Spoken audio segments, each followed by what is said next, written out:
Bonjour à tous et bienvenue à votre café matinal. Alors que nous sommes en synergie, nous sommes en convergence avec notre thème du mois d'octobre et novembre 2020, transformer. Nous voulons travailler ensemble avec les messages qui sont en ligne les dimanches et les cafés matinaux pour développer, pour compléter, pour approfondir. Nous voulons voir Dieu agir pour votre transformation. C'est pour ça qu'on vous invite à interagir avec nous en nous envoyant ce qu'on appelle votre défi ou votre témoignage, votre victoire ODT. Et ODT, c'est objectif de transformation. Si vous avez manqué les premiers messages, surtout dans le premier message de la série, j'explique à quel point c'est important, c'est essentiel pour un croyant de continuellement, quel que soit le moment de votre marche avec Dieu, où vous en êtes dans votre cheminement avec Dieu, d'avoir des objectifs de transformation. Là où il n'y a pas de vision, le peuple périt. Le peuple périt, là où il n'y a pas de vision. Écris la vision et qu'elle soit claire, que tu puisses la poursuivre parce que Dieu a une vision pour toi. Il a une vision pour ta famille, pour tes amis, pour ta vie, pour ta carrière. Il a une vision dans chaque aspect de ta vie.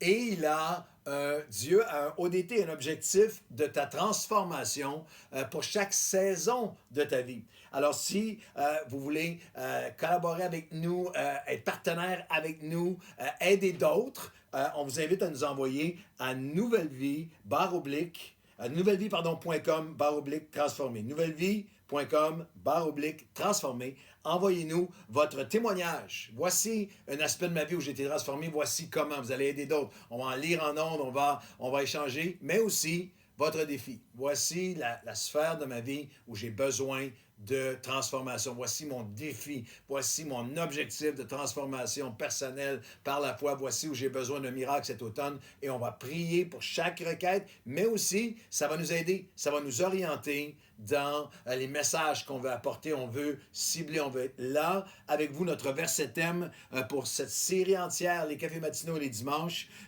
est trouvé dans Romains chapitre 12. Et le verset 2, ne vous conformez pas au siècle présent, mais soyez transformés par le renouvellement de votre intelligence. Et c'est de ça qu'on va parler aujourd'hui et pour quelques cafés matinaux ensemble. Notre thème aujourd'hui, c'est change tes pensées, change ta vie. Change tes pensées, change ta vie. Il n'y a pas de possibilité d'être transformé si ce n'est par le renouvellement de nos pensées. C'est la parole de Dieu l'enseigne d'un couvert à l'autre. La manière la plus succincte et la plus profonde où la Bible enseigne, c'est tel qu'un homme ou une femme pense, ainsi sera-t-il. Il y a littéralement le renouvellement, changer la façon dont tu penses. En une phrase qui va peut-être vous surprendre, Dieu est beaucoup plus intéressé à changer vos pensées que changer vos circonstances. Et là, vous dites, mais non, moi je prie pour que Dieu intervienne dans mes circonstances. Et la Bible nous dit, nous avons cette assurance que lorsque nous prions, il nous entend et nous savons que s'il nous entend, il répond à nos prières, que la prière du juste a une grande efficacité. Alors oui, priez pour que Dieu intervienne dans vos circonstances, change vos circonstances par votre prière, parce qu'il vous aime. Dans sa volonté, Dieu intervient et on a tous plein de témoignages d'un Dieu vivant qui change les circonstances. Mais voici quelque chose d'important. C'est que Dieu est encore plus, et Dieu peut et va changer vos circonstances, mais il n'y a pas de transformation profonde dans votre vie sans un changement de votre façon de penser, de votre mentalité. Il n'y a pas de changement. Nous ne pourrons pas être transformés. On va rester conformés à tout ce qu'il y a dans ce monde, à tout ce qu'il peut y avoir de négatif, d'oppressant, de mensonger dans ce monde, à moins que nous changions nos pensées. Il n'y a pas de changement, de transformation d'un couple, d'un mariage, d'une vie, d'une relation, de tout ce que nous faisons sans ça commence par le changement de nos pensées, le renouvellement de nos pensées. Alors, Dieu est intéressé à changer nos circonstances. Et comme pasteur, après tant d'années de pastorat, j'ai réalisé à quel point des gens qui, toute leur vie, prient et crient, et Dieu, dans sa bonté, intervient. Et vient consoler, vient aider, vient pardonner, vient aimer, vient guérir même, vient leur sauver la vie, vient leur sauver la peau, vient les sauver du désastre. Mais des gens qui continuent à perpétuer le même cycle dans leur vie parce qu'ils n'ont jamais changé leur façon de penser. Et ce qui est hallucinant pour un pasteur comme moi, qui a plusieurs décennies de pastorat, c'est que je peux même voir des patterns que j'ai vus dans les parents qui sont venus au Seigneur, qui ont été sauvés, qui ont été convertis, mais qui n'ont jamais, dans certaines sphères de leur vie, changé leur façon de penser, été transformés par le renouvellement des pensées. Voir, c'est hallucinant, les mêmes patterns dans la vie des fils et des filles. Des fois sur 2 et des fois sur 3 générations. Alors, c'est tellement capital de changer nos pensées, non seulement pour ma vie, mais pour tout l'entourage, pour toutes les personnes que Dieu me donne, que me confie, les personnes qui sont précieuses pour moi. Alors, c'est comme tu changes tes pensées, ainsi tu vas changer ta vie. C'est suprêmement important. Nous allons étudier pendant cette série, nous allons regarder à la transformation dans toutes sortes d'aspects de notre vie pour notre santé. On va toucher à des sujets que vous n'entendez pas souvent. On va regarder ensemble. Nous allons étudier la transformation vers une santé spirituelle, bien sûr, mais aussi émotionnelle, santé physique, la santé relationnelle, vocationnelle, mais la santé de la conscience, la santé mentale, la santé de vos pensées est suprêmement importante. Pourquoi? 3 raisons. On commence aujourd'hui, on continue dans le prochain Café Matinaux. 3 raisons pour que vous soyez... La Bible insiste tellement, parce que tellement de chrétiens vont négliger le combat de leur pensée. Je disais à quelqu'un ce matin, je parlais avec un leader ce matin, et je lui ai dit, pendant cette pandémie, je suis un ninja dans mes pensées. Il m'a dit, de quoi tu parles? Je suis tellement focalisé à maîtriser mes pensées, à choisir à quoi je pense, à nourrir mes pensées, à protéger mes pensées.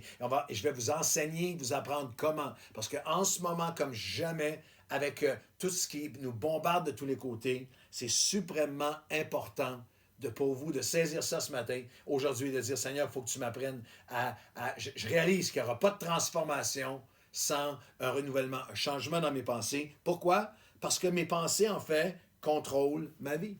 Mes pensées contrôlent ma vie. On influence sur chaque aspect de ma vie. Lorsque la Bible parle, dans l'Ancien Testament, lorsque la Bible parle des pensées ou du cœur, souvent, c'est des mots qui sont interchangés. Et le Proverbe 4 le dit de cette façon. Garde ton cœur, garde tes pensées, plus que toute autre chose. Car de tes pensées, de ton cœur, viennent les sources de la vie. Lorsqu'on parle de ton cœur dans l'Ancien Testament, on ne parle pas de l'organe physique ou même des émotions. On parle justement de l'intériorité, des pensées. Garde ton cœur, garde tes pensées par-dessus toute chose. Parce que de lui viennent toutes les sources de la vie. J'ai regardé différentes traductions. Il y en a une qui dit parce que tes pensées vont façonner, vont directement influencer, vont donner une direction à chaque portion de ta vie, chaque aspect de ta vie. De lui, de tes pensées, d'elle, viennent les sources de la vie. Et là, il continue en disant, écarte de ta bouche la fausseté, éloigne de tes lèvres les détours. Je suis dans le Proverbe 4, les versets 23 et 24. Que tes yeux regardent en face et que tes paupières se dirigent devant toi. Considère le chemin par lequel tu as passé ou où tu passes. Que toutes tes voies soient bien réglées. Détourne ton pied du mal. Mon fils, sois attentif afin de bien protéger tes pensées, afin de conserver ta réflexion, tes pensées. Et il y a une progression tellement importante. Pourquoi c'est important d'aller chercher une victoire et apprendre comment renouveler nos pensées? Parce que mes pensées contrôlent ma vie. Proverbe 4, 23, il dit, garde ton cœur, de lui coule tout. Et là, il y a une progression. Après ça, c'est ta bouche. De ton cœur va avoir tes communications, de tes pensées vont influencer toutes tes communications. Et Jésus a dit clairement, de l'abondance de ton cœur, de tes pensées, ta bouche va parler. Et après ça, il parle de tes yeux. Attends, garde ton cœur par-dessus toute chose, écarte ta bouche de la fausseté, que tes yeux regardent et te dirigent devant toi. Alors, les pensées vont affecter directement toutes tes communications et vont affecter aussi tes convoitises. Qu'est-ce que tu vas désirer? Qu'est-ce que tes yeux vont désirer? Qu'est-ce que tes yeux vont rechercher?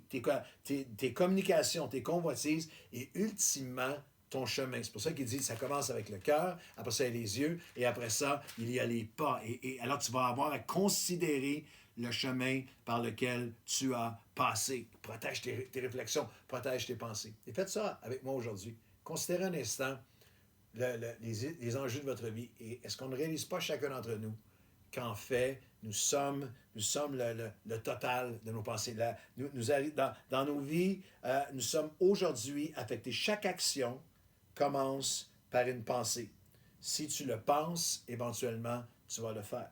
Tu vas le faire. Si tu ne le penses pas, tu ne le feras pas. Il y a une séquence de pensée qui amène émotion, qui amène action, qui amène réaction. Alors, le cœur, les yeux, la bouche, les yeux, mes communications, mes convoitises, mon chemin, ma destinée directement affectées par nos pensées. Nos pensées qui deviennent émotions, nos émotions qui deviennent des décisions, des actions et ultimement même nos destinées devant Dieu. Aujourd'hui, comme pasteur, je vois tous les jours des gens, des adultes qui sont façonnés. Il y a des paroles qui ont été prononcées. Je pense à des gens qui... il y a eu des paroles qui ont été prononcées sur eux ou sur elles. Je pense à quelqu'un en particulier, brillante, pleine de talent, pleine de capacités. Mais il y a une relation toxique où des paroles ont été prononcées sur elle et c'est hallucinant comment des paroles dites parfois il y a 2, 3, 5, 10, 20 ans sont devenues ancrées, sont devenues des forteresses et des pensées qui affectent tout aujourd'hui, qui affectent chaque aspect de leur vie aujourd'hui. Alors, c'est suprêmement important pour vous de vous arrêter aujourd'hui avec moi. On va prier pour ça parce que je ne vous laisserai pas sans les outils, sans les comment, sans les choix. Je vais vous donner un encouragement aujourd'hui. Il y a des choix qu'on peut faire.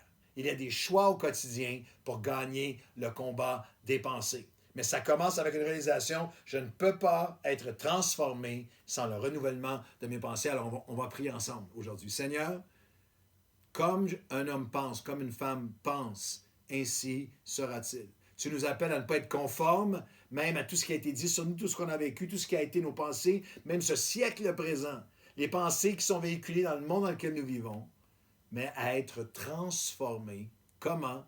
Par le renouvellement de nos pensées. Alors aujourd'hui, nous venons devant toi et aujourd'hui nous te demandons, nous sommes saisis et nous réalisons, nous nous repentons si nous l'avons pris à la légère. Nous t'avouons notre vulnérabilité, nous réalisons à quel point c'est vrai que si je ne garde pas mes pensées, c'est de là que viennent toutes les sources de la vie, affectent chaque aspect de ma vie, mes communications, mes convoitises, mon chemin même, mes choix, mes émotions, mes réactions.